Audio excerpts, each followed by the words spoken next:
Riae, demain, sera aussi un outil au service des enseignants pour permettre d'aller chercher les ressources de tel éditeur. Bonjour Florence Rovine. Bonjour. Vous êtes la directrice générale des enseignements scolaires au ministère de l'Éducation nationale et donc un peu derrière la ministre, en première ligne pour cette rentrée scolaire. Parlons du plan numérique.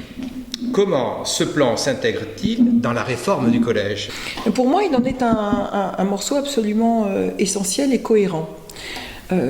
L'idée n'est pas de faire du numérique pour le numérique, ce qui, à mon avis, serait dépourvu de sens. C'est bien de montrer que le numérique peut apporter son aide précieuse à un certain nombre de leviers de réussite que nous avons voulu mettre au cœur de la réforme du collège. Je pense en particulier au fait d'arriver à donner peut-être davantage de sens aux apprentissages, de tisser du lien entre les disciplines, de rendre les élèves plus autonomes, plus actifs, et puis la personnalisation des parcours. Parce que, je le redis, le sens profond de la réforme du collège, c'est comment véritablement prendre à bras le corps la question de la réussite de tous les élèves et le fait de ne laisser aucun de nos élèves au bord du chemin, lutter contre l'exclusion, lutter contre l'échec scolaire, contre le décrochage scolaire. Ce sont évidemment des ambitions extrêmement fortes, mais je suis convaincue que le numérique à l'école peut en être également un levier très important. Alors, on a parlé du levier de l'évaluation au collège. Le numérique peut-il, selon vous, jouer un rôle important dans l'évolution des pratiques pédagogiques et en particulier de l'évaluation? Écoutez, ce qui m'a été donné à voir avec la nouvelle banque de ressources numériques, qui est maintenant, vous le savez, à disposition des enseignants, je me permets quand même de le dire, sur tous les niveaux et dans pratiquement toutes les disciplines, en tout cas tout sera complet au mois de décembre 2016, me laisse vraiment penser que oui, le numérique peut être une aide précieuse pour l'évolution des pratiques pédagogiques, pour la question de la personnalisation des enseignements et la question de l'évaluation. J'avais déjà eu l'occasion de le voir en assistant à un certain nombre de séances de cours dans d'autres pays du monde, dans des pays anglo-saxons en particulier. Et je crois que là, nous disposons d'outils qui nous permettront d'avancer dans ce sens.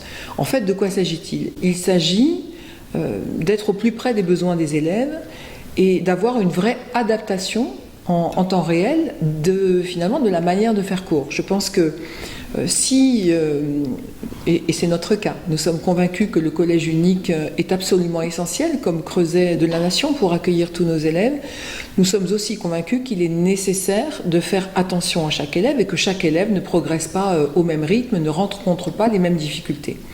Finalement, c'est toute la question de la personnalisation, de l'accompagnement. Mais le numérique peut être une aide absolument essentielle. Parce que, d'abord, il va permettre, je crois, d'aller au plus près des difficultés des élèves, de diagnostiquer ces difficultés et ces blocages, de revenir en arrière. Voilà, c'est finalement cette conception de cycle, d'adaptation permanente. Elle se fait relativement simplement avec le numérique, où on peut revenir en arrière sur une difficulté et où l'évaluation formative prend tout son sens.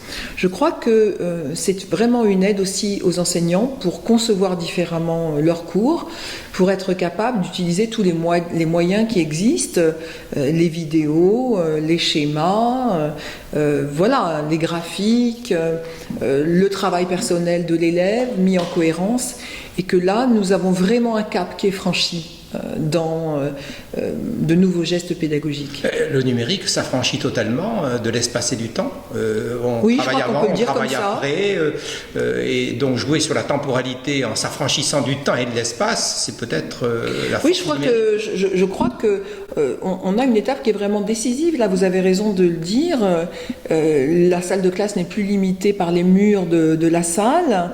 Et il y a un vrai travail, d'ailleurs, sur lequel moi j'invite, je pense, l'ensemble de l'institution à réfléchir. C'est-à-dire, qu'est-ce que le travail personnel de l'élève, qu'on a souvent tendance à réduire aux devoirs à la maison? Je pense que non. Notre principal but, c'est bien de mettre les élèves en activité, en travail, et que ceci doit se faire évidemment pendant le cours, Comment rendre un cours suffisamment actif pour que les élèves travaillent effectivement en dehors de ce cours-là, et puis dans bien d'autres situations. Donc ça, c'est un point important. Je pense que si on peut mettre à disposition un certain nombre d'outils pour que l'élève puisse préparer les leçons et puisse ensuite en tirer le meilleur profit, faire en sorte qu'il reste actif et qu'il puisse produire véritablement, et ça c'est un point aussi très important. Et puis je le redis, ça favorise le travail en groupe pour les élèves, et ça favorise également le retour personnel sur les apprentissages. Voilà, pour que chaque élève puisse véritablement avoir un diagnostic. Je crois aussi que ça peut être une aide dans la collaboration et la coéducation avec les parents. Et pour moi, c'est un point sur lequel nous aurons intérêt à travailler encore. Alors on a parlé des parents, on pourrait parler peut-être des collectivités territoriales, puisqu'elles investissent dans un schéma qui a été défini globalement par les pouvoirs publics et par le président de la République, triptyque infrastructure, formation des enseignants, vous avez parlé, ressources, tout cela est au cœur du plan. Toutefois, ça nécessite de bonnes articulations avec ces collectivités territoriales. Comment cela fonctionne? C'est du partenariat? C'est de la co-construction? C'est un peu des deux. Alors ça dépend évidemment des collectivités territoriales et de l'institution aussi. Localement, pense que, oui, localement, voilà. Je pense qu'il faut que nous apprenions de ce point de vue-là à mieux nous connaître et à mieux travailler ensemble. C'est pas si facile que ça de partager les compétences en matière éducative, parce que nous avons construit un certain nombre de murs. Je pense au fil des années, en schématisant de façon un petit peu trop, je crois, caricaturale, le pédagogique d'un côté et les équipements de l'autre. À juste titre, les collectivités territoriales se demandent à quoi servira leur investissement et leurs équipements. Elles veulent être finalement convaincues que nous, ministère de l'Éducation nationale, et institutions locales, nous faisons bien en sorte que ces équipements soient utiles, soient utilisés à bon escient, que les enseignants soient formés pour pouvoir les utiliser, qu'il y ait des ressources qui soient prêtes de ce point de vue. Et donc, nous demandons aux collectivités de nous suivre, parce que sans elles, non seulement de nous suivre, mais de nous précéder et de nous accompagner. Et c'est là où la logique de partenariat doit être extrêmement importante, parce que il y a finalement une vraie convergence à avoir entre nos politiques. Alors, ce n'est pas si simple. Et je crois par exemple qu'un certain nombre de laboratoires qui ont été mis en place dans les académies, qui donnent à voir ce qu'est un collège connecté, avec toutes les expérimentations que nous avons faites, lorsque on dispose de stalles qui ont été spécialement conçus pour cela, que les enseignants sont bien équipés, que les élèves sont également bien équipés et qu'on est dans une vraie relation de partenariat, ont permis de convaincre les collectivités que tout ceci était de l'investissement intelligent au service des élèves. Et nous avons extrêmement bien travaillé avec un certain nombre de conseils départementaux ou bien de villes, y compris de petites municipalités rurales. J'en ai vu dans mes divers postes de recteur localement pour une école. Donc je crois qu'il faut que nous apprenions à mieux travailler ensemble et à nous montrer les uns les autres ce que nous voulons faire et à le partager. Les départements disent qu'elles ne pourront pas financer au-delà de ce plan l'équipement pour chaque élève d'un équipement mobile. D'abord, pensez-vous que cet équipement mobile et donc tout le problème de la mobilité deviendra à terme le cartable numérique de chaque élève? Moi, je suis absolument convaincue que le caractère mobile est essentiel. Il faut que, de ce point de vue-là, il faut que nous arrivions à développer une logique de l'apprentissage permanent chez nos élèves. Et donc, effectivement, puis je parlais de ressources numériques extrêmement innovantes, capables d'aider l'élève à apprendre, capables de le faire revenir sur des notions qu'il n'a pas comprises, capables de diagnostic, capables de tisser des liens par rapport à d'autres activités. Si ceci n'est disponible qu'à certains moments et de manière extrêmement figée, on perd une grande partie de l'avantage. Donc oui, je crois que l'équipement mobile est absolument essentiel.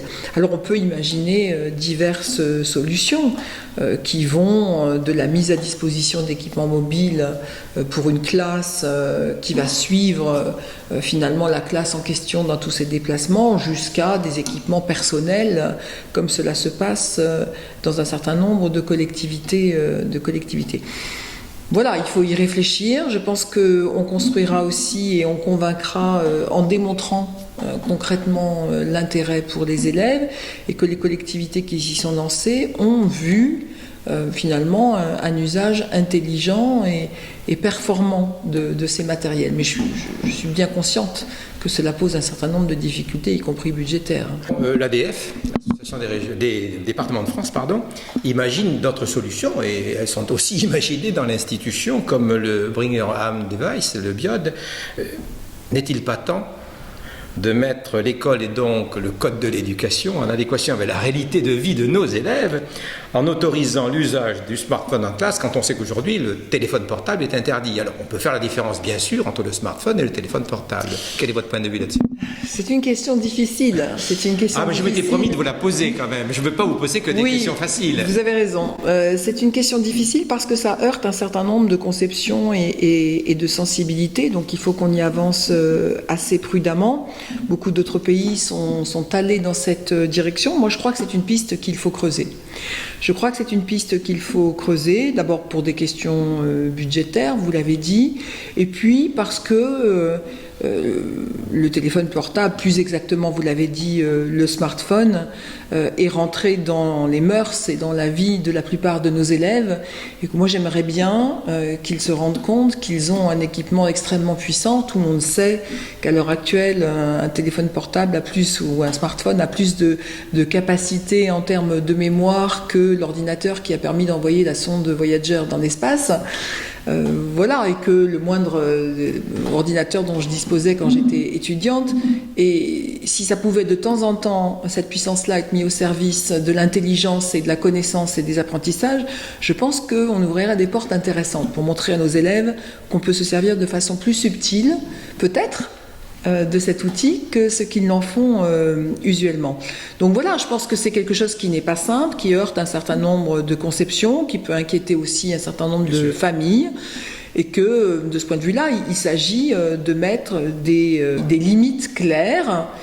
Pour moi, ça fait aussi partie de l'éducation de nos élèves. Ça fait partie de l'éducation, et je pense qu'il serait intéressant d'ouvrir ce débat, cette piste avec les familles, les équipes éducatives, les collectivités, évidemment. Alors un mot peut-être du lycée.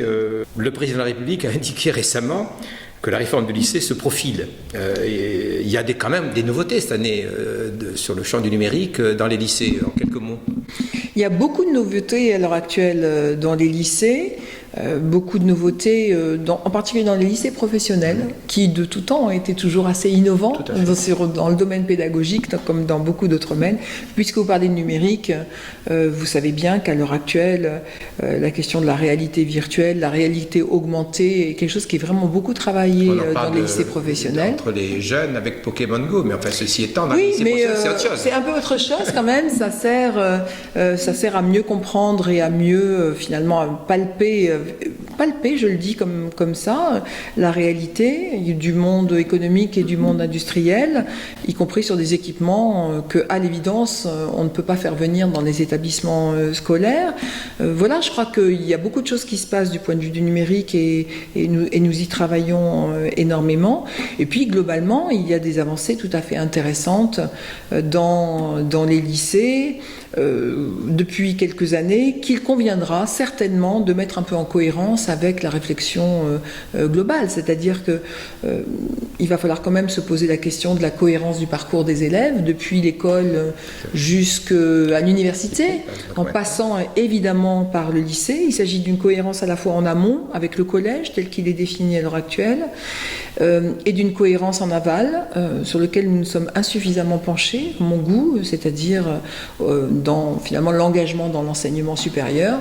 De ce point de vue-là, on y travaille. On a fait plus d'avancées, je le redis encore, avec les bacheliers professionnels, par exemple, vers les BTS, et nous sommes en train de lancer des expérimentations dans ce sens, mais nous devrions aller plus loin. Moi, je rêve d'un travail qui définirait de façon plus claire les attendus de la fin de la classe de terminale, et peut-être en cohérence avec les compétences qui sont attendues à l'entrée du supérieur. Il y a tout un travail à faire là-dessus, il me semble, qui devra certainement de toute façon être enclenché. C'est bien l'histoire du bac-3, bac+3 finalement qui est au cœur. Nous n'avons pas rien fait, mais je crois qu'il s'agira moins d'un grand soir du lycée que d'une réflexion globale sur la place du lycée à l'heure actuelle entre la fin de la scolarité obligatoire et l'entrée de la très grande majorité désormais de nos élèves soit dans l'enseignement supérieur, sans oublier évidemment l'insertion professionnelle qui est aussi un but très important. Merci beaucoup Florence Robine. Je vous remercie.